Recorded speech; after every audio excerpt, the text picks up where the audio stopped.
оқушылар, бүгін 8 сәуір тәрбие сағаты.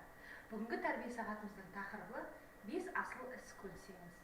Иә балалар, сіздер өте жақсы білетін Абай Құнанбаевтың өлеңі, ғылым таппай мақтанба деген өлеңінің бір жолы. Сіздер бұл өлеңді өте жақсы білесіздер.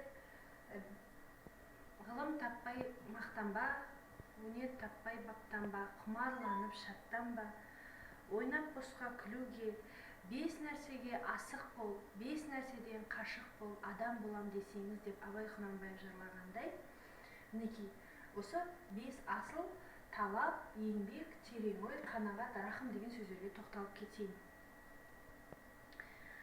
Бұл жерде талап деген біздің қазақ тілінде бірнеше мағынасы бар.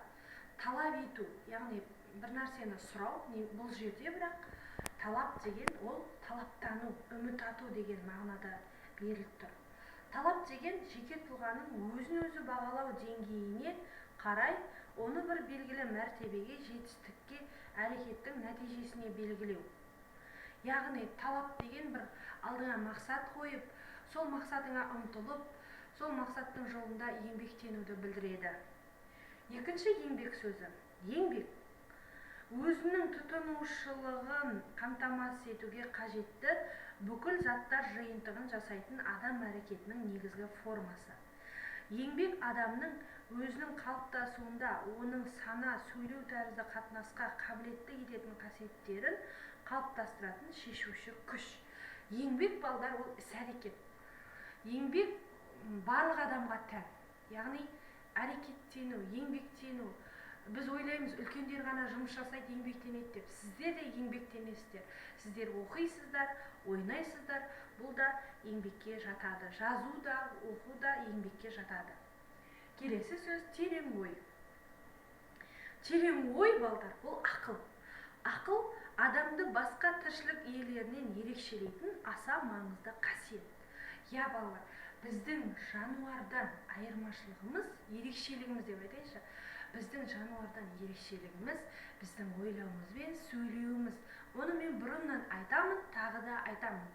Терең ой деп атайтып тұрғандай, терең деп бұл жерде ауыспалы мағынада айтылып тұр. Су ғана, көл ғана терең бола алады, ал ойдың тереңдігі ол өте тұнық ой, яғни барлық нәрсенің астарын түсіну, негізгі ойын түсіну. Мысалға, мына өлеңнің, Абай Құнанбаевтың өлеңнің ең мағыналы бөлігі ол адам бол. Мына өлеңнің барлығы адам бол деген бір сөйлемге, яғни тереңнен ойласақ, адам бол деген мағынаны білдіреді. Келесі қанағат. Қанағат ол қанағатшылық. Адамның барға риза болуын, місе тұтуын, нысаптан шықпауын білдіреді. Яғни қанағаттанушылық деген жетіспеушілікке, таршылыққа төзіп шыдау емес, ақылға сүйеніп өзін-өзі тежеу. Иә балдар, қолда барға қанағат ету, яғни өзін ақылға жеңдіріп шыдау. Мысалға, осы қазір біз үйде отырып қой. Осы біз үйде отырып осылай сабақ оқып жатқанымызға, осындай мүмкіндігіміз барына қуануымыз керек. Және соңғы сөз, 5-ші сөз рахым. Рахым араб тілінен енген сөз. Мағынасы мейірімді, кешірімді дегенге келеді. Рахымды болу деген балдар, кешіре білу, кең болу, мейірімді болу деген мағынаны білдіреді.